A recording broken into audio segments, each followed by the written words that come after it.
All right, we're ready to get started with the House District 21 race. I'll just repeat, this is a lightning round type of Q&A format here. The questions have been submitted by Westside residents to the League of Women Voters of Salt Lake, as well as the Westside Coalition. As you see, we have 1-minute answers on some of the questions, 30-second answers on others. These are our wonderful timekeepers, and like a good bar bouncer, they will enforce it. So, let's go ahead and get started, and I will begin by asking each of you to state your names. We will start here with you. I am Sandra Hollins. All right. Oh, could you repeat? David ATKIN. All right, sorry about that. Everybody please keep your microphones a little close so that everybody can hear. We're going to start with the first question, which is, what community project or policy that you've worked on are you most proud of, and why? And we're going to start with Sandra Hollins. Thank you. The community project, wow, gosh, I can't just pick one. The one I'm most proud of is probably the one with Neighborhood House. And the reason why I am proud of that is because I was able to bring close to $1 million back into this community that is going to support child care and also senior care. And so they were able to revitalize their community center. They were able to revitalize their daycare centers to provide more services for working families in this neighborhood. All right, David ATKIN. Truth is, I'm not a politician, never have been before. This is a new thing for me, so I guess my thing would be to clean up downtown and help the businesses, get the homeless away from the businesses so businesses can do business, and just kind of clean up the downtown area for the businesses. So people feel comfortable going down to Main Street again. And so we can have Salt Lake back the way it used to be, rather than the way it is now, which is not as good as it used to be. Thank you. Okay, next question. What will you do to improve air quality and promote environmental justice for the West Side? We will start with David ATKIN. That's one I haven't really thought about. It's not the top of my mind. I've read a little bit about it, but it's not the top of my list of things to do. Sandra Hollins. Thank you. I think one of the biggest things that your West Side leaders at the Capitol was able to do this year, we all know that the inland port is coming. We all know. Nobody likes it, but unfortunately, it's here. And so the only thing we can do at this point, one of the things we can do is try to mitigate it.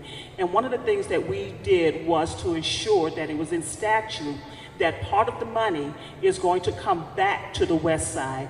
And there was conversation about it, but we wanted to make sure, we wanted to assure so that if we have, so that 10, 20, 30 years from now, that money is still coming back here and it's going to stay on the West Side, and it could be used for environmental issues and to help keep our air clean and make sure we have clean water and soil.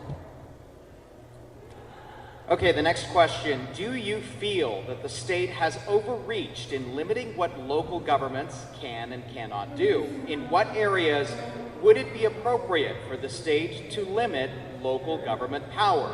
On this question, we will start with Sandra Hollins. Yes, I do believe that the state need to limit getting involved in local government. I think the biggest example that we can see is what happened around COVID. And when the state stepped in and decided what local cities and counties can and cannot do, that should have been their decision to make on how that money is, well, not only how the money is spent, but the laws and the policies that are made around COVID.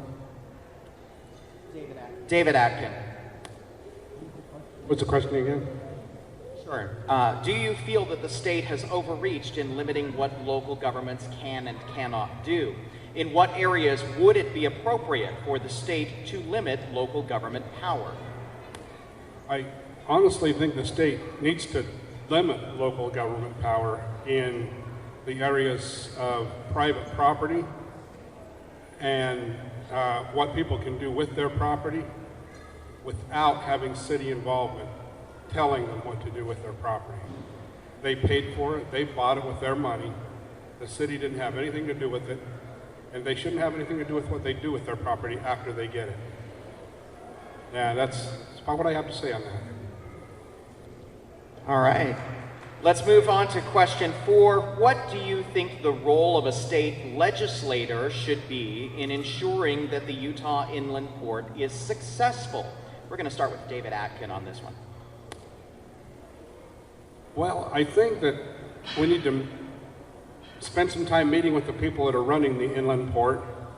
And I know it's a business deal, and a lot of people don't like it, and a lot of people do, just like everything else. I think we need to meet with the people that are going to be running it and find out what their views are on it. Then we can compare it to what the state needs it to do. And we should help them direct it in the direction that will most help the state and the people on the west side. Thank you. Sandra Hollins.